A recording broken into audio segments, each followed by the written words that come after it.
व आतिज़ल कुर्बा हक़्क़हु वल मिस्कीन वब्न सबील, अपने रिश्तेदारों को उनका हक दिया करो और गरीबों को उनका हक दिया करो और मुसाफिरों को उनका हक दिया करो। पहले रिश्तेदार का जिक्र किया, रिश्तेदार का जिक्र किया।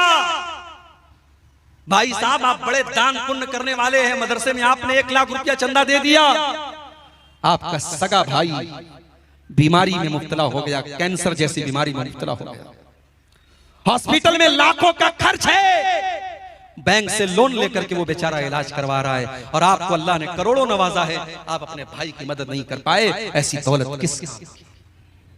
आपने मदरसों में, मस्जिदों में और गरीबों को बहुत दिया। अगर आपका अपना रिश्तेदार, आपका भाई, आपका भतीजा, आपका कोई करीबी रिश्तेदार है और वो अगर जरूरतमंद है तो वो सबसे ज्यादा हकदार है आपकी ज़कात का, आपके सदका खैरात का, आपके दान का।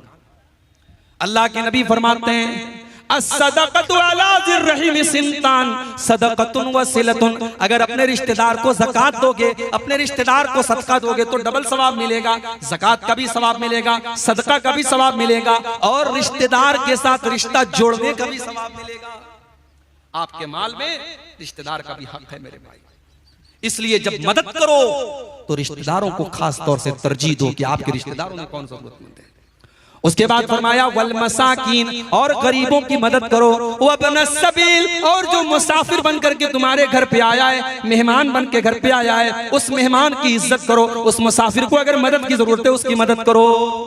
यहां तक कि अगर कोई मुसाफिर आया है, जरूरतमंद है, तो आप ज़कात की रकम में से भी उसकी मदद कर सकते हैं। अल्लाह ने ज़कात के फंड्स में से भी मुसाफिर का जिक्र किया है। अगर कोई मुसाफिर है, सफर में बेचारा लुट गया, पिट गया, तो उसकी मदद आप ज़कात की रकम से भी दे सकते हैं। तो ये तीसरा हुक्म अल्लाह ने दिया कि रिश्तेदार को दो, गरीबों को दो और मिस्कीनों को। चौथा हुक्म वला तुबज़िर तबज़ीरा, और ऐ मेरे बंदो तुम फजूल खर्ची न करना, तुम नाजायज जगहों पर पैसे खर्च न करना, हराम जगहों पर अपना माल खर्च न करना।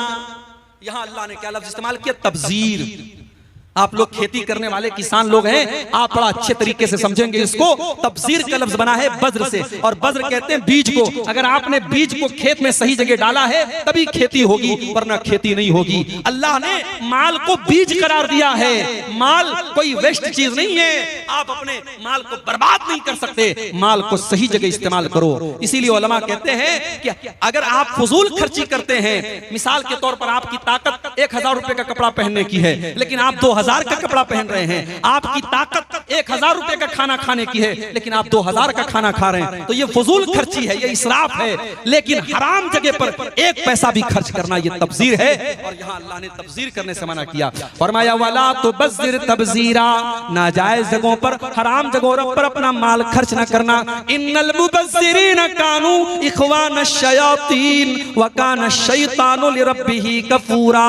फजूल खर्ची करने वाले, हराम जगह पर पैसा खर्च करने वाले, शराब पर पैसा लुटाने वाले, जिना पर पैसा लुटाने वाले, लड़कियों पर नाजायज पैसा खर्च करने वाले, हराम जगहों पर पैसा खर्च करने वाले, वो शैतान के भाई। आज होता है किसी लड़की से ताल्लुक कायम हुआ, अब वो लड़की से कह रही मेरे मोबाइल का रिचार्ज कर दो, ये फट से रिचार्ज कर देता है। घर में छोटा भाई छोटी बहन, उसके मोबाइल का रिचार्ज खत्म हो गया, वो 10 बार कह चुका है ये रिचार्ज नहीं करता है, और वो लड़की जिससे ताल्लुक कायम है उसने 1 बार का इसने फट से रिचार्ज कर दिया। क्यों? क्योंकि यहाँ गलत ताल्लुक है, यहाँ नाजायज ताल्लुक है। हराम जगह पर 1 पैसा भी खर्च करना ये तबजीर है, और अल्लाह ने कहा कि तबजीर करने वाले शैतान। ये माल हमारा नहीं है मेरे भाई, ये माल अल्लाह का है, हमें इस्तेमाल करने के लिए मिला है। ये माल हमारी प्रॉपर्टी नहीं है, ये अल्लाह की प्रॉपर्टी है। ये माल अल्लाह ने हमें इस्तेमाल करने के लिए दिया है। इसीलिए क़यामत के दिन 5 सवालों का जवाब दिए बगैर हम कामयाब नहीं हो सकते। उन 5 सवालों में ये सवाल भी किया जाएगा, वअन मालिही मिन ऐन इक्तसबहु व फीमा अनफक़हु, तूने माल कहां से कमाया था और कहां खर्च किया था।